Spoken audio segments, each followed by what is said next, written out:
மதுரை 17/2/2026 1885வது கதை. ஐரமீனும் அமைதியும். தரணி மதுரையில் அழகாக ரிசீவ் செய்தார். இங்கே பில்லர் ஹாலில் 3:20 மணிக்கு மாபெரும் கனவு காண வேண்டும்.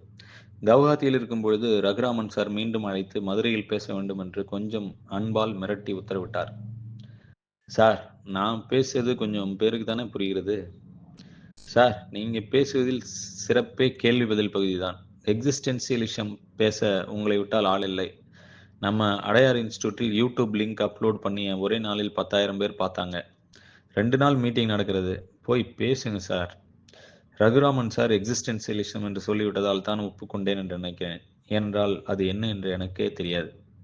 வெள்ளிக்கிழமை போன முதல் நாள் காலையில சாப்பிட என்ன வேண்டும் என்று கேட்ட கம்பீரத்திடம் பழைய சோறு என்று சொன்ன கதை, அவரும் சரவடியும் நான் கையால் கரைத்த பழைய சோறை சாப்பிட்ட கதை, இன்னும் பல கதைகளை எழுத வேண்டியிருக்கிறது. அந்த பரபரப்பில் கவுஹாத்தியில் போனில் வந்த அழைப்பு. அதன் பிறகு திருப்புமுனை தூத்துக்குடி ஃபிளைட்டை மதுரைக்கு மாற்றி என்னை பில்லர் ஹாலுக்கு சற்று முன்பு அழைத்து போனார் தரணி. அந்த கதைகளெல்லாம் முன்கூட்டியே எழுத விட்டுவிட்டேன். இன்றைக்கு மதியம் ஐயரை மீன் குழம்பு அருமையாக சாப்பிட்ட பிறகு இந்த பில்லர் ஹால் போய் பார்த்த பிறகுதான் தெரிந்தது அது பில்லர் சென்டர் என்பது.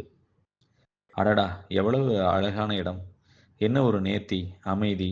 பாரதியார் பல்கலைக்கழக கதைகளை படித்த மாதிரி இங்கே அரங்கம் பேரமைதிக்குள் குடியிருந்தது. என்னை அறிமுகப்படுத்தியவர் ரோமானிய கிரேக்க வரலாற்றின் சாரங்களை புகுத்தி எழுதும் எழுத்தாளர் என்று என்னை முன்னிறுத்தினார். நான் பேசும்போது சொன்னேன், கிரேக்க ரோமானிய என்று அறிமுகப்படுத்தியவங்க என்னென்னவோ சொன்னாங்க, அதை பற்றி எனக்கும் தெரியாது.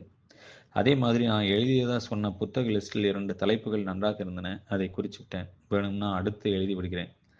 இந்த முறை மதுரையில் 40 நிமிடம் கொடுத்தார்கள். அதற்குள் முடித்து கொண்டேன். கேள்விகளுக்கு அமைதிதான் பதில் என்று சொன்னேன்.